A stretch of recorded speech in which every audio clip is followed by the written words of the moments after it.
We aim 1 million houses a year, and we will try very, very hard. Ano po yung mga reason bakit may mga contractors po na umaatras sa proyekto?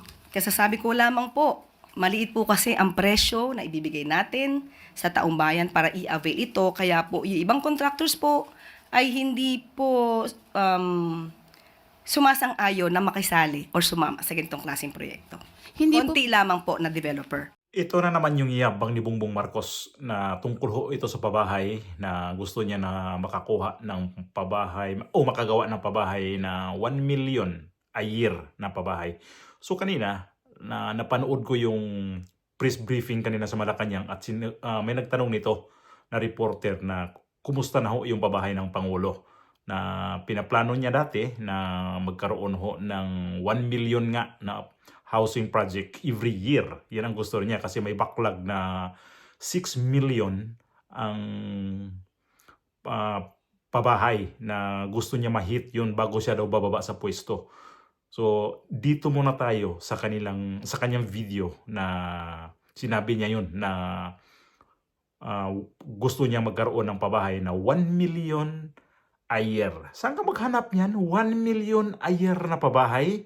Tapos ito, matawa ako nito at mainis na naman sa kanya dahil pinapaira lang ang kanyang yabang at ang kanyang walang hiya na pagmumukha nito. Pinupuhunan talaga niya lagi ang mga mahihirap. Ipasok ko muna yung video na sinasabi ko. Ito pong pambansang pabahay para sa Filipino Housing or 4PH program ay isa sa mga prioridad na programa ng kasalukuyang administrasyon. Layunin po ng programang ito na magpapatayo ng mga pabahay na malapit sa mga mahalagang pasilidad na kinakailangan para sa mas produktibong pamumuhay.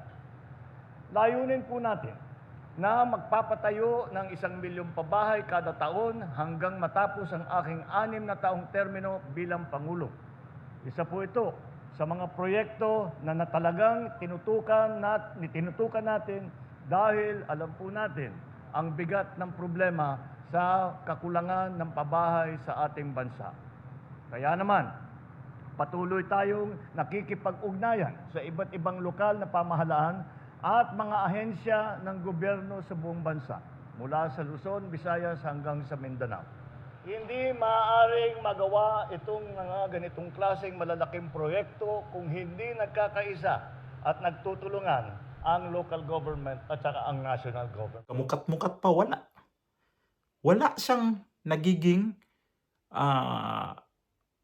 million na pabahay na kada taon. Ayan pa isang video na na sinabi niya yan, mga 1 year lang yan nakaraan. Ayan. So kung maka-start tayo, what are we now? 10 months? 10 months, nag 1.2 million na si Sec Jerry. Tignan natin, basta't ipagpatuloy. Malaking kumpiyansa ko kasi nung nasa private sector siya, nagagawa niya talaga eh. Alam niyang gawin eh. So I think we'll just wait for the actual structures to start coming up. Yan, puntahan din natin yung pag nangyari na. Hayupak talaga tong Marcos na to. Di ka pa, ay nako naman, masarap ka talaga gawing mason dyan para magkaroon ka talaga ng ng utak mo talaga, bungbong ka. Kayabangan mo. Nung una, 1 million na pabahay. Ayun, gusto na naman niya magkaroon ng 1.2, mga mahigit pa sa 1 million. Ang kayabangan. At kanina, ito yung sinagot kanina ng media. Tinanong ng media kanina. Sinagot ito ni Claire Castro na may halo pang inis sa media na nagtanong sa kanya. Itong Net25 na media. So, wag kayong mainis, wag kayong kasi yung mga sinasabi ni Claire Castro at saka kay Bongbong magkaiba eh. At saka ito si Bongbong, sobrang yabang, palpak na naman siya dito sa kanyang mga sinasabi. May mga fraud control sa dating 5,500, wala nga yun eh. Ito na namang pabahay, 1 million a year. Ito yung kay Claire Castro na sinasabi niya na nagkukwenta pa kung ilang mga pabahay daw yun. Tapos, talagang sinisigi nitong reporter. Natawa ako sa reporter nito eh. Talagang, talagang gusto niyang magkaroon talaga ng linaw kung ano ba talaga. Pasok ko yung video. Good morning po, Yusek. Ito po, itatanong ko lang ulit kung meron na tayong figures, ilan na po yung housing units na nai-distribute na ng BBM administration sa ilalim po ng 4PH, ito yung pambansang pabahay para sa Pamilyang Pilipino program ng administrasyon. Nakakuha tayo, pero hindi pa po ito kompleto sa ngayon, pero may maibibigay po ako sa inyong datos. As of this time, ayon po sa report ng DSUD, meron po tayong 90 ongoing projects nationwide in various stages of development and construction. Ang ilan po dito ay nabuo na po, nagawa na po, at ito'y magge-generate ng total of 259,365 housing units. Meron din pong 82 projects currently in pre-production stage at merong 436 pending proposals. At least 8,000 housing units for turnover this year. At meron pa po tayong binanggit sa Davao City no nakaraan at saka sa San Juan. At meron din po sa Palayan City, Nueva Ecija, City of San Fernando, Pampanga, at Bacolod City, Tagoloan, Misamis Oriental. At meron pa pong darating sa Apuab, San Mateo Rizal at Bukawi, Bulacan. So, kung meron po tayong estimate, mga ilang milyon po ito? Wala pa po siyang milyon. Sa loob po ng 3 taon sa pwesto ng Pangulong Marcos. Yun po yung sinabi ko at hindi pa ito pa po kompleto. Kasi po ang sabi, 1 million per year. So, para mabuo yung backlog na 6.5 million housing units po ng Pilipinas. Okay, sinabi naman po ng ating Pangulo na ito po yung salita niya, and I quote, "We are aiming for 1 million homes, 1 million low-cost and socialized homes a year. It is an ambitious number, but we will try very, very hard." So, may mga pagkakataon po, gustuhin po natin na matapos ang lahat, pero may mga causes of delays. Katulad po ng processing and release of development loans for private contractors, permitting or due diligence process on site suitability and land ownership. Meron din po, nagkakaroon din po ng problema or issue tungkol sa pagpapatayo because it seems that there is longer construction period for vertical housing, at least 10 months average for walk-up. 4-story buildings pa lang po yun. At yung pong capacity to borrow or avail of the development loan of private contractors. At ito po'y ibibigay na napakamura po sa ating mga kababayan. Kaya po, kokonti lamang po ng mga contractors at developers ang sumasali sa proyektong ito. So ito po ay mga issues na hindi po ninanais ng administrasyon. But katulad ng sinabi ni PBBM ng ating Pangulo, we aim 1 million houses a year and we will try very, very hard. Ano po yung mga reason bakit may mga contractors po na umaatras sa proyekto? Kasi sabi ko lamang po, maliit po kasi ang presyo na ibibigay natin sa taong bayan para i-avail ito. Kaya po yung ibang contractors po ay hindi po sumasang-ayon na makisali or sumama sa ganitong klaseng proyekto. Konti lamang po na developer. Yusek, hindi po ba kasama sa GAA or national budget ng gobyerno po yung sa pagpapatayo po ng mga pabahay project ng administrasyon? Mali po yan. Hindi po kasama sa GAA ang proyektong ito. Ito po ay popondahan po ng Pag-ibig. Thank you po. Kahit ako siguro pag akong reporter, mainis ako sa mukha nito ni Claire Castro at saka kay Bongbong Marcos. Magkaparehas lang kayo mga sinungaling.